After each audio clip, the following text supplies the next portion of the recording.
Now for Lesson 3 of Module 1, I want to talk about your journey of change and transformation. Nothing changes in our life until we change. And when we change, our life should change. So let's go into the study of this. You may have the personal reality of lack that you're living, and you want to create the personal reality of abundance. Okay, so how do we get there? So your personality creates your personal reality. And your personality is made of how you think, how you act, and how you feel. So the present personality here of lack has created the present personal reality of lack. If the person wants to create an abundant lifestyle or a reality of abundance, that means they're going to have to change their personality. So if your personality is made up of how you think, how you act, and how you feel, then, as long as you're living as the same personality, your personal reality should stay the same. So the personality of lack has created the personal reality of lack. Now, a personality who thinks the same thoughts of lack, acts the same way in lack, and feels the feelings of lack is in the same state of being, and that personality has the same personal reality. So what does that look like then? If you keep thinking the same thoughts every single day, you keep making the same choices, you keep demonstrating the same actions and doing the same things, you keep creating the same experiences, and you keep feeling the same feelings and emotions, then you're the same personality and your life should stay the same.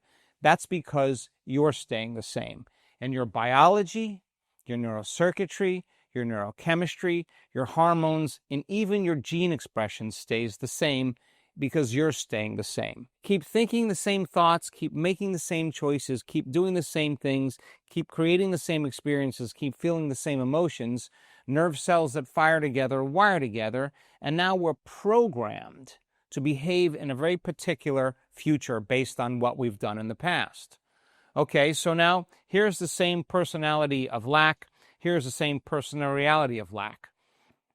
If you keep thinking the same thoughts, making the same choices, doing the same things, creating the same experiences, and feeling the same emotions, you're on a very predictable future timeline of lack.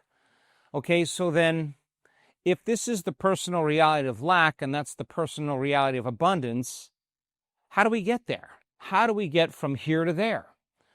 The only way we're going to get there is we're going to have to change. We're going to literally have to become someone else.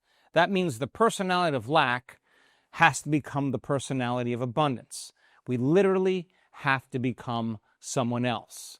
So now, if the new personality of abundance can think thoughts that are related to abundance, act and do things that create abundance, and feel the feelings of abundance, if you keep thinking in new ways, acting in new ways, and feeling in new ways, that new personality, that new state of being can begin to create a new personal reality of abundance. So that means you got to learn new information. If you learn new information, and every time you learn something new, you make new connections in your brain, and you're able to remember that information, you'll begin to think differently. If you think differently and then make new choices and demonstrate new behaviors and actions to create new experiences and feel new feelings and emotions, then your new personality should take you into a new future. So here's the personal reality of lack. Here's the vision of abundance in your future. Here's your future timeline of lack. How are we going to get from here to there? Well, we have to have a vision and an emotion, a thought and a feeling, an intention of that future combined with an energy. So I want you to think about your intention as a direction for you to arrive. That's the direction you're headed. But that direction needs something to get us there. And it takes energy to keep doing. Now, the most important thing about this slide is for you to remember that nobody is going to create that energy for you. that you have to bring that energy up, and that energy that you create for yourself should inspire you to arrive at that vision of the future. So here's your personal reality of lack. There's your personal reality of abundance. It's going to take energy, and that energy then to keep doing is the energy of excitement. It's the energy of inspiration. It's the energy of optimism. It's the energy of enthusiasm. It's the energy of motivation. That is what you have to create on your own. So your vision of your abundant personal reality has to be associated with some elevated emotional state. That's what keeps us inspired to keep doing. Now that you've learned that in order for you to change your personal reality, that you have to change your personality, and your personality is made up of how you think, how you act, and how you feel, then the personality that's been living in a state of lack must change to become the personality that's living in a state of abundance. So let's go over that model for you to begin to understand what it means to truly change. There's the old personality, and there's the new personality. The biological model for change is breaking the habit of being yourself and then reinventing a new self. We could say that you'd have to unlearn certain thoughts, behaviors, and emotions and relearn new thoughts, behaviors, and emotions. In other words, you'd have to stop thinking the same way and start thinking another way. You'd have to stop doing the same things and start doing new things. You'd have to stop feeling the same way and start feeling different ways. That means then you'd have to overcome the old self and become a new self. So let's go a step further. That means then you would have to remind yourself of who you no longer want to be. So it's important for you then to become conscious of your unconscious thoughts and beliefs that keep you programmed to believing and thinking in the same way. You'd have to become conscious of your unconscious habits and behaviors, so conscious that you wouldn't go unconscious to those behaviors and actions in your waking day.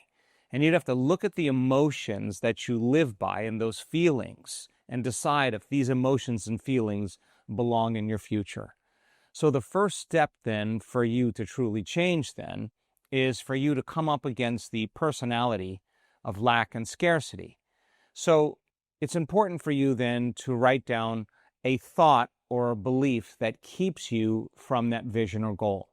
And think of a belief as a thought you keep thinking over and over again until it becomes hardwired in your brain. Now, most of the time, these thoughts and beliefs slip by our awareness unnoticed or unchecked by us because, for the most part, 95% of who we are by the time we're in the middle of our life is a set of hardwired attitudes, beliefs, and perceptions. So, if you can write down 2 thoughts or 2 beliefs that you don't want to believe or think any longer, the first step is to remember not to think this way. List 2 actions or behaviors or things that you do that keep you in the same personality of lack. A habit, then, is a redundant set of automatic, unconscious thoughts, behaviors, and emotions that's acquired through repetition. It's important for us to catch ourselves going unconscious and returning back to the same habit. List 2 of those that you want to change or things that you do that you want to change. And finally, what are the feelings or emotions that you live by every single day that keeps you behaving and believing in your past? It's important for us to become conscious of these unconscious feelings so that we can change them. So your homework then is to deconstruct the personality of lack and scarcity in order for you to change.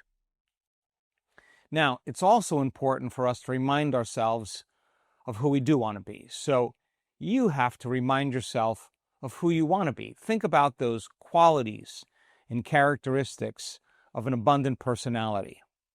They would think a certain way, and if a thought repeated over and over again becomes a belief, in other words, a belief is a thought you keep thinking over and over again, how do you want to remember to think? At least think about a new way of thinking. Then how would you want to act? What would you do? What new habits would you want to create? It's important to become conscious of who you want to become. Lastly, become aware of the feelings and emotions that could be the emotions that you learned from the personality of abundance. We're generous, they're grateful, they're humble, they're in love with life. And your job then is to construct now the personality of abundance. Write down 2 thoughts or 2 beliefs that you want to fire and wire in your brain. This is part of the meditation process that we'll be doing in this module. You have to list now 2 actions, 2 behaviors, 2 things that you would start doing differently in order to become that abundant personality.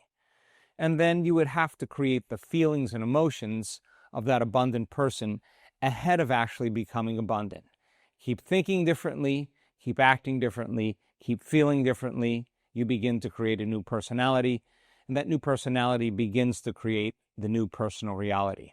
All of this is important for you when we go into our final lesson, number 4, about motivation, mission, and goals. In other words, you have to become somebody else.